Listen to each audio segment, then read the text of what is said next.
Welcome to another episode of the CPG Guys podcast. Our hosts, Sri Rajgopalan, Peter V.S. Bond, and Brian Gildenberg explore how brands and retailers engage consumers in an increasingly digitally driven world. And now, here are the CPG Guys. I'm Neel Arora from Nestlé, and you're listening to the CPG Guys podcast. Welcome back to the CPG Guys podcast. I'm your humble and adorable co-host, PVSB. I also moonlight as Partnership Acceleration Lead at Flywheel, the digital commerce division of Omnicom. Please check out Flywheel's new thought leadership white paper called The Big Shift, which explores the historical balance of power between brands and retailers.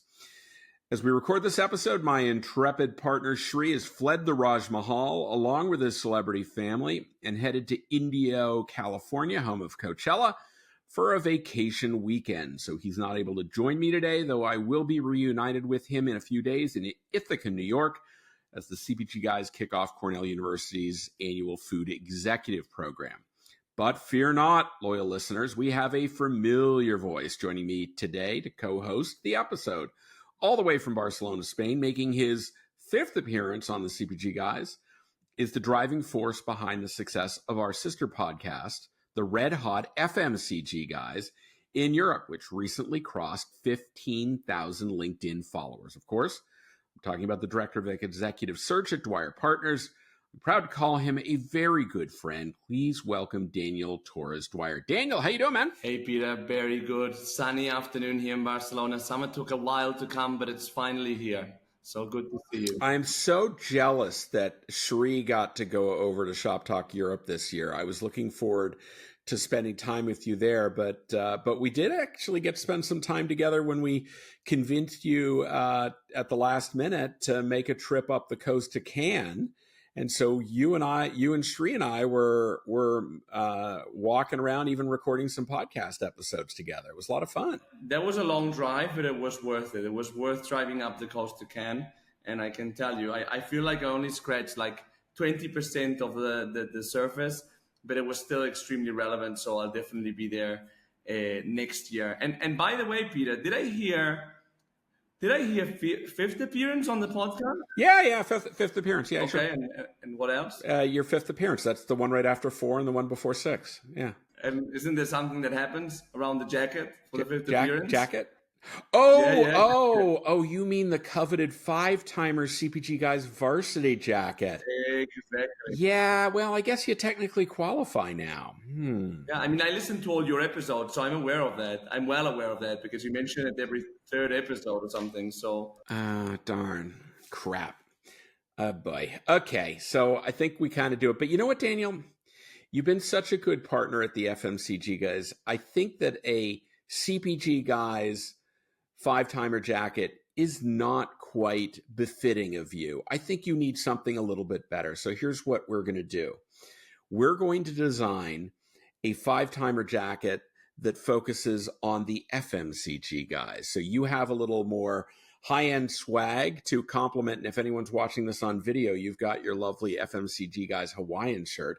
So I think we need a nice winter jacket, an FMCG Guys varsity jacket to complement that. So we're gonna get that ordered up and out to you in very short order. How's that sound? I'm very excited by that. I look forward to being able to dress FMCG Guys swag all year round. And it will mean that people will have an incentive to come to our show more times, because then we will also offer the 5-timer FMCG Guys jacket on our show as well. Ooh, there you go. I love that. I think that's a great idea. You know, it's funny, Daniel, you and I were walking along the main street in front of the Palais at the Majestic in Cannes. And I probably about 30 people came up to me during the show and introduced themselves and asked to do selfies. And here comes another one, an eager young woman. And I thought I was getting ready to do a selfie, and she breezed right by me, ran right up to you and said, "Oh my God, you're Daniel from the FMCG Guys. I'm such a huge fan." And she spent a couple minutes fangirling you. And I sat there and thought about, wow, so that's how it feels from the other side, like watching it happen. I was really proud. So Daniel, you're doing some great stuff. Tell like give us some stats on, how many episodes have you done? Some you've had some big names on your podcast of late. Yeah, no, definitely. So now we're on our 171st episode, I believe, as we speak. And yeah, basically, there's people that ask me if we copied the CPG guys, if we're a spin-off, or what's the story there. I say that we're actually both of them. So we also interview on a bi-weekly basis leaders and luminaries on the consumer goods industry. So we've had the VP eCommerce from Mars, Neil Reynolds. We've had the CEO of Big, Gonzalo Big. We've had the head of... I've never heard of these companies. All not insignificant consumer brands companies. But and I could continue with brands that nobody knows, like Unilever or Brooks Running. Nobody's heard of them. Nobody's heard of them. But I got to tell you, we're just so incredibly proud that we offered. I like to say that we are the inspiration for the FMCG guys. You have your own twist on things with your co-host Efrain and Christina, but what's most important is we do collaborate very heavily. We're always comparing notes. We're trying to make each other's platforms better and better. We co-promote all the time. We co-appear. I know that we, the CPG guys and Shri, co-hosted a kickoff party to Shop Talk Europe, and I'm sure we've got more events like that. You and I are going to do the Retail Media Summit UK later this fall. So all sorts of things. We're just so incredibly pleased with the progress you've made. I get all the stats every day in LinkedIn because we're this how close we are. We actually are both administrators of each other's company pages on LinkedIn. So we're always comparing and trying to collaborate, figuring out how we can accelerate both our platforms, because we look at this as podcasting is not a competitive sport. It's very much about a rising tide lifts all ships. It's not a zero-sum game. No, and it's like wine and it's like craft beer, right? If you think you're going to be the only one someone drinks, you're crazy. It's better to get people into drinking wine and drinking craft beer, because you'll get a good share of stomach if you do that. So that's how we look at it. We want to be we want to be a piece of your brain. We want our fair share of your brain on a daily basis. And Peter, can I do a quick call out to your audience that in the same way that we collaborate, if you're in the audience and you work in a CPG company in the US and you know good people in Europe that you think have good things to say, we're obviously very open to having new guests, luminaries that come on the show. So do reach out either to Peter or Shri or to myself through our LinkedIns or our websites to arrange to have you or anyone that you know on the show. That's what we want. So thank you again, Daniel, for co-hosting today's episode across the ocean. But what's interesting is you're actually just across town from today's guest, who we will introduce in just a minute. How about that tease? Did you like that? First, let me remind everyone listening to this podcast that to help grow this community of CPG, FMCG/retail industry professionals looking for education and entertainment, if you're using either Apple or Spotify as your preferred platform, please leave us a rating and write a review to help feed the algorithm to make our podcast more findable by your professional peers. And while you're at it, please subscribe to and provide a rating for Daniel's podcast, the FMCG Guys, and our other allied podcast, CPG Scoop, with Reese and Jennifer. Links to Flywheel's Big Shift white paper, all the podcasts mentioned, the social media personas of Shri's performing artist superstar daughters, Ria and Lara, and his wife Kavita's podcast, Lights, Camera, Conversation on iHeartRadio. Can you believe that, Daniel? Shri's 400 episodes on a podcast. He's the fourth most celebrated member of that family. Maybe even eighth, because his 3 cats have more Instagram followers than the CPG guys do. I'm going to call it the Shri and N. Yeah, I know. Shri and N, I like that. Just anyhow, you find links to all those in the digital liner notes of this episode. It makes it really easy. So why don't we get on to our interview, the big feature. Like Daniel, this is not our guest's first visit to the podcast. I met him last year in Barcelona, where he currently lives. We were at Shop Talk Europe 2023. He's just returned from a work sabbatical and even wrote a thoughtful LinkedIn article about this experience, and we'll explore that a little bit shortly. He's the global head of e-commerce for the world's largest food and beverage manufacturer, Nestlé.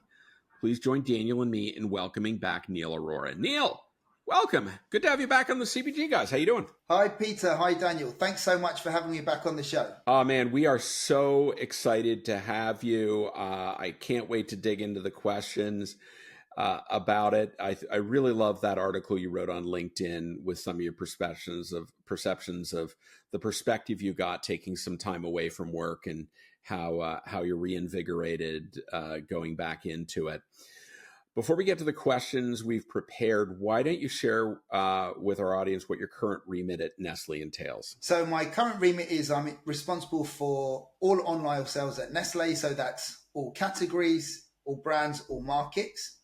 And for us, really, it's around setting the strategy, setting the direction, creating the ambition, building capabilities, and of course, enabling the markets and zones through technology, services, etc. That's perfect. Thank you, Neel. We're going to put in the digital liner notes of this episode, along with the multitude of Raj family links. I don't think we're going to have room. We're getting this close to running out of authorized characters to feed into it.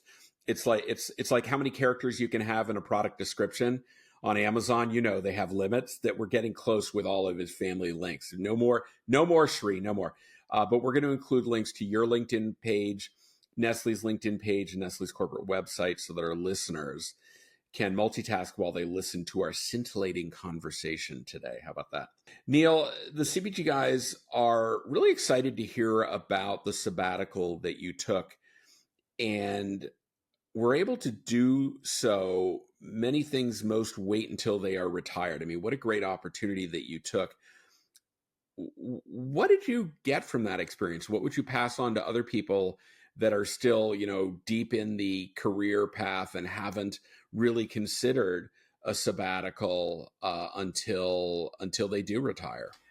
Well, look, the experience was absolutely fantastic. I kind of set about with this objective of spending more time with my family, trying to get into shape, do a bit of sport, and also to learn Spanish, being that classic Brit abroad who lives in a country but hasn't quite yet picked up the language. So, Daniel, no test, please, because obviously you're a native here. And I must say, I absolutely loved it, but I learned so much from the experience, and I tried to condense it into this article. I think some of the highlights were, firstly, lots of people take time off for different reasons, but there's not so many people who take time off, let's say, in the prime of their career, especially doing something that they love.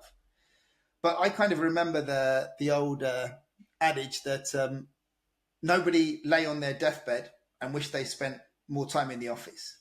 And this is something that I learned, I read a few years ago, and it really stuck. Or less time on the golf course. Exactly. So this is something that I read a few years ago, because I love my job. I love working the people that I work with, but I had this itch, let's say, that I wanted to scratch.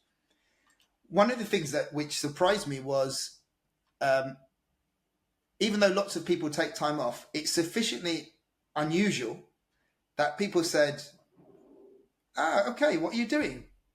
Yeah, but what else are you doing? And come on, Neel, tell us, what are you really up to? And honestly, it was just about investing in myself, investing in time with my family. It's unusual. Like, as you know, I do recruitment, and when people are taking time off, it's because they're kind of forced to take time off because they leave their current company or they burn out or something. So it is a different context. Yeah, and I have to say a massive shout out to all the guys at Nestlé. So my boss, Geordie, who was just amazing. And also my team who, it was a big ask for them to take on the additional responsibility, but not just survived. Now that I'm back, I can see really they thrived, and they had a chance to grow. They had a chance to work on their leadership.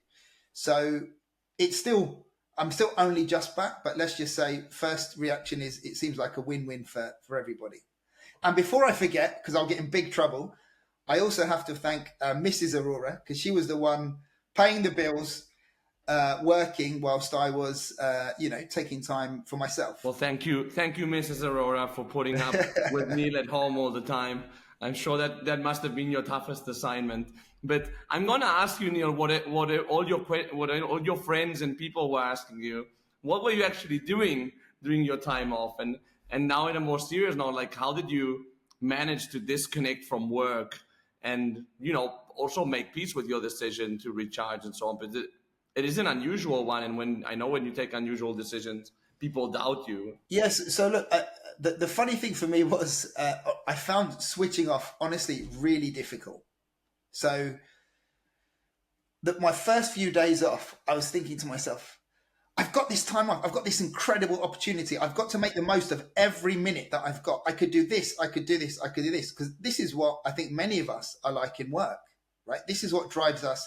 This is what makes us successful. We see these opportunities. But actually looking back now, I can see my fondest moments would be a Tuesday evening where I end up taking the kids out for lunch. And for them, it's just like a Saturday or a Sunday. Mentally, they don't carry these things that we carry with us. So we'd go out for Tuesday. It felt like a Sunday afternoon. And I'd have this fantastic experience with the family because I was patient, because I was present, because I was in the moment. And I think these are the memories. These are the things that I really cherish about this time. Yeah, it must feel strange to not have work in like the even close horizon. And how has it been now that back to work? Like, how long have you been back, and how has it been? So I've been back for 4 weeks now, and honestly, it's like I never went away. So for my own ego, I almost wished someone had messed something up whilst I was away, because no plates were dropped, and the reaction was, "Wow, it's 3 months already." So it's almost like no one missed you, right? So and that's the truth about big successful organizations like Nestlé. There's such deep talent, really strong resources that it doesn't depend on just one person. So the strange thing is actually getting back into work. I found it really easy. So getting up to speed, getting engaged back in the projects again. It's actually funny that it was easier to get back to work than it was to stop working. Neel, if the company had gone into the crapper while you were on sabbatical, I think that would have been a very good leverage point for you to discuss getting a raise when you came back.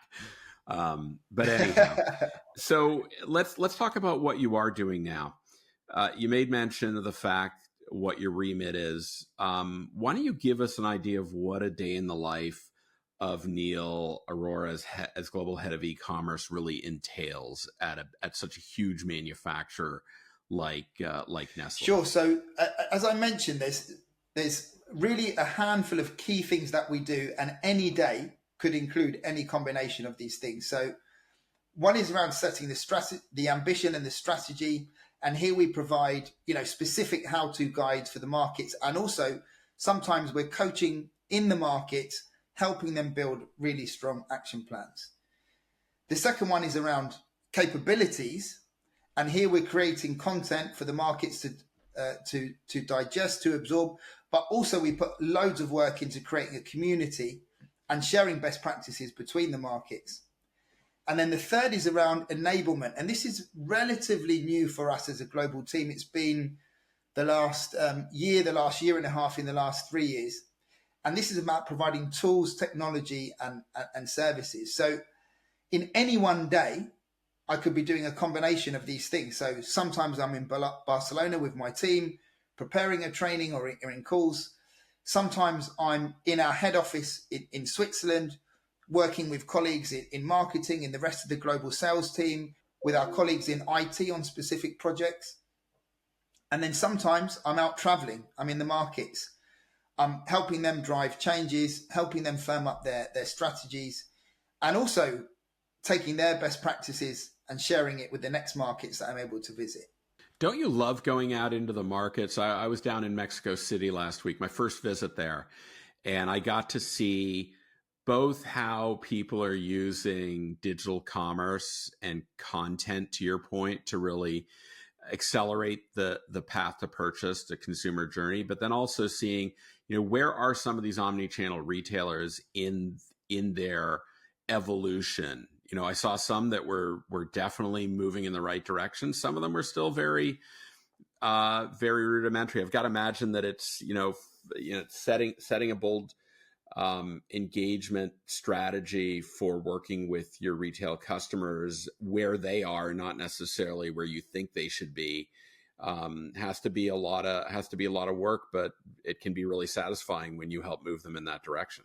Yeah, I absolutely love spending time in the markets. And of course, just only a few years ago, we were in COVID and we weren't able to do this. And we kind of convinced ourselves that we could do it all online. Now, even in this digital world, we really see that value of the face-to-face connection, being out there, meeting customers, meeting your teams in the markets. And even though we know we've got these global mega trends, where we see increased digitization, the manifestation of that locally is very, very different. So you're in Mexico, that looks wildly different to continental Europe, which has some comparisons with Southeast Asia, but also some big differences as well. Yeah, and what's the governance models for you guys? Because you have a global role, but then obviously the countries are executing a lot of the stuff. So how does that work, and how many countries are you working with? Okay, so it's easier to say how many countries Nestlé is not in, right? So I think our last annual report, we said we're at 188 countries, and what are there? There's 200 countries in the world. So, and probably you can find our products in the Marshall Islands and the Vatican City. So Nestlé is vast. Our products are everywhere, and there's brands that we have that people don't even know are part of Nestlé. So actually, what it means is that for me in the global team, in my position, it is the first thing I have to accept is I can never know everything. And I'm reliant on the brilliant people in the markets and the zones to really build that local expertise. My job is to set the North Star and then to be a connector between markets and zones to share best practices, and then to give a framework to help markets choose their own path. But the work that our markets do, defining their own strategy, is absolutely critical. In terms of governance and setup, we have regional teams, we have zone teams, we have category teams, and we carefully plan how and when we share information, meetings, KPIs, and so on. But I'm sure you can imagine in a company the size of Nestlé, it's complicated. Yeah, just like a Facebook relationship, it's complicated. By the way, rumor has it that the Pope keeps a stash of Nestle chocolate tucked under his papal robe at all times to give him the little energy boost he needs. So I think you are Nestle is ubiquitous as far as I'm concerned. All right, let me remind our audience that Daniel and I are speaking with Neel Arora. He's the global head of e-commerce at Nestle, the world's largest food and beverage manufacturer.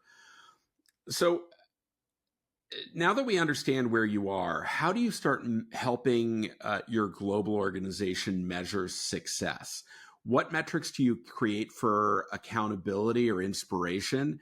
And how do you measure it against to ensure success ultimately for the consumer, that they're getting the best possible experience when Nestle is a product that they're considering? So very difficult, and actually something we've spent a lot of time thinking about and working on. So we have our global e-commerce strategic framework, which gives the markets and us, let's say, helps them build their roadmap to achieve our ambition.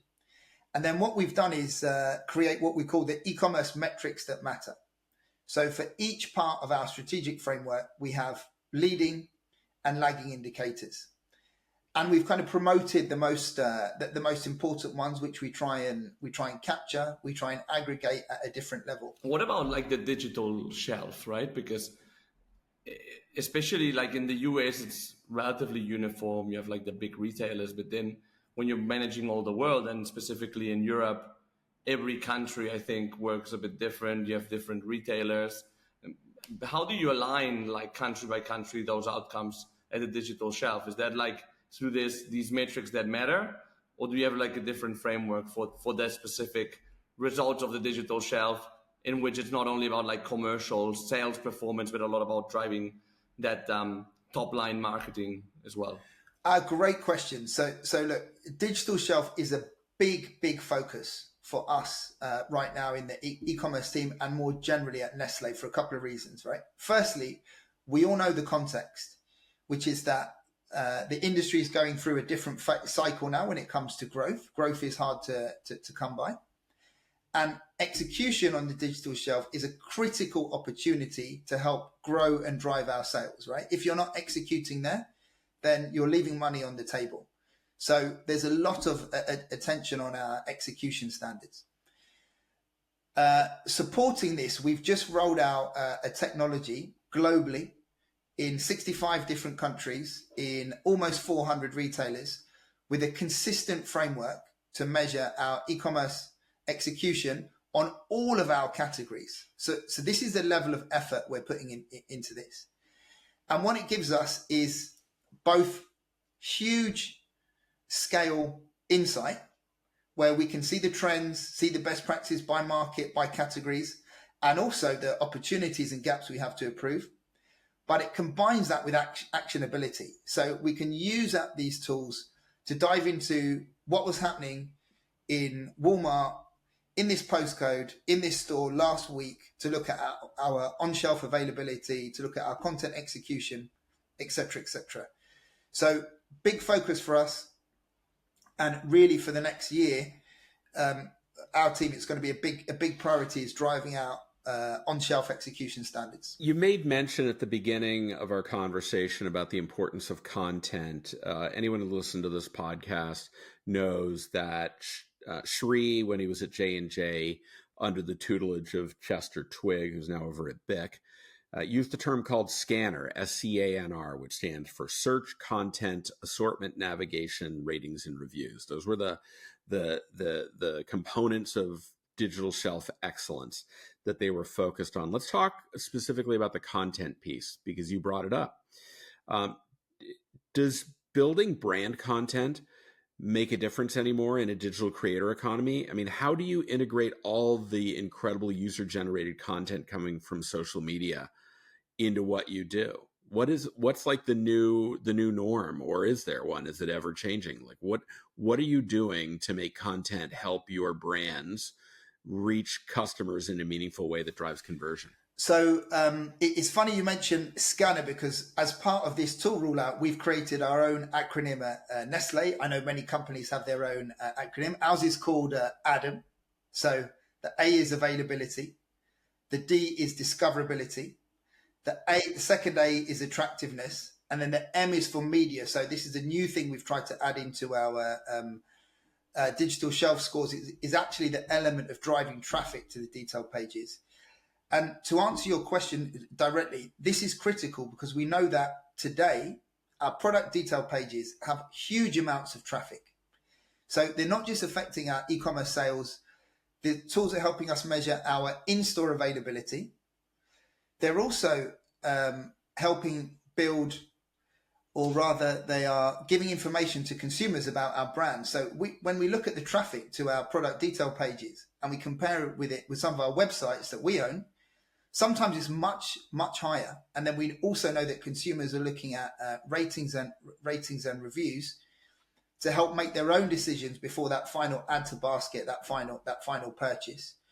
So yeah, this is a bit, hence this is such a big focus for us right now. Absolutely. I mean, it's interesting because I think that can be a good exercise to think of when loyalizing customers, which I know is a big consumers, which I know is a big challenge right now for FMCG brands, CPG brands. Neel, as we wrap up this episode, I have two questions for you. The first one is, how do you keep up with the trends these days? You know, AI, clean rooms, what else are you, how do you keep up, and what else are you tracking and excited about? So I think this is one thing I absolutely love about the e-commerce community. So I know the listeners to the CPG Guys is broader than that, but specifically in e-commerce, there is always great content on LinkedIn. There are podcasts like this show where you can go and get information from other brands.